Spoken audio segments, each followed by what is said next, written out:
तुमच्या धर्माच्या मैदान पण आता तुम्ही माझी इच्छा नाकारता पण विचार करा हा जमलेल्या सगळ्या तमाम जनतेच्या त्या सर्व सामान्यांना आपली वचनात्मक शब्दात तुम्ही काय सांगल्या तरी मी सांगितलं तरी तुम्ही मागताना विचार करायला हवा होता.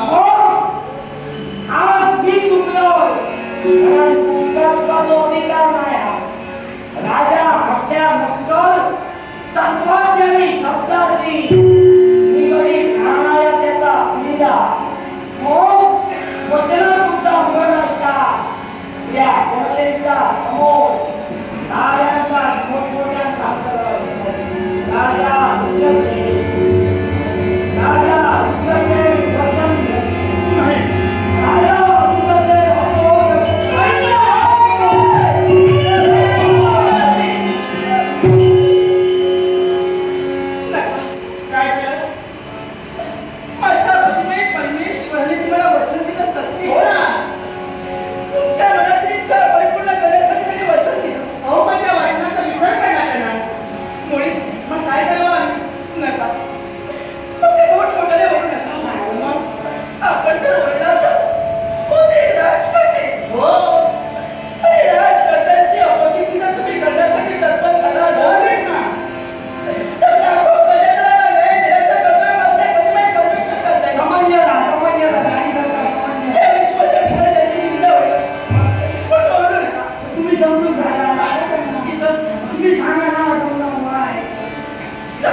अधिकारानं ती माझी झाली. आता एकच काय आणखी सर्व इच्छा आम्ही पूर्ण करणार. अधिकारानं तुमची झाली तर माझी इच्छा पुरी नाही झाली आणि मी ढकलले तर म्हणजे होते इच्छा काय दुसरी इच्छा पहिली इच्छा तुम्ही पूर्ण केल्या दुसरी इच्छा माझी सांगा माझ्या पोरांचा सुद्धा तुम्ही केल्या तुमचा संसार सुखाचा होतो काळजीच नाही पण भविष्यात विचार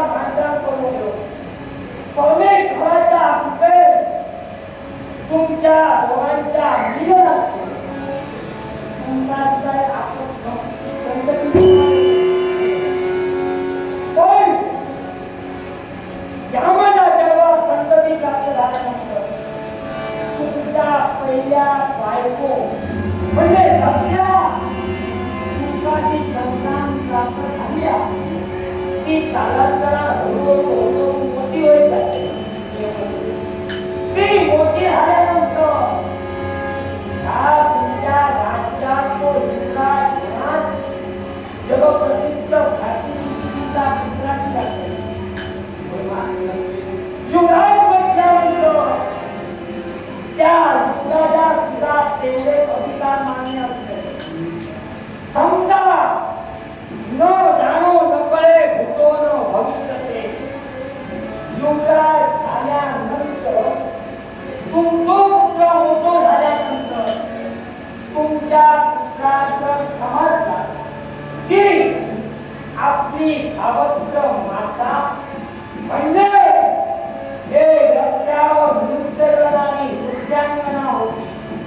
ह्या जर युवराच्या कळला आणि त्या युवराजांमुळे या पुत्रात माझ्या चढवा आणि माझ्या चढवाच्या संतती राज्यातून जर बाहेर काढल्या तर माझा मला मुलाच्या निदान हे विचारही तुम्ही करू नका. मुलंही संस्कारानं घडतात. मुलांचे गुरु हे आई बाप प्रथम आहे. अर्थात माझा विश्वास आहे की माझ्या संस्कारात घडणारा माझा बाळ हा मतभेद कधीही घेणार नाहीये. विश्वास तुमचा होता पण माझा विश्वास नाही. कारण माझ्या पोरांनी तुमच्या स्वाधीन केलं.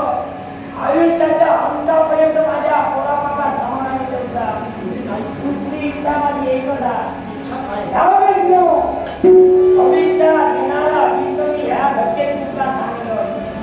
त्या बीज एवढ्या आधी माझ्या इच्छेत आहे आणि तुम्ही दिलेल्या वचनासाठी तुमचा तांदूळ ह्या तुमचा लेकरू आईच्या खुशीला त्या तुमचा लेकरू तुमच्या हाती शेवट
हो, पण तिला मी जन्म देण्यासाठी तत्पर झाले. बरोबर आहे.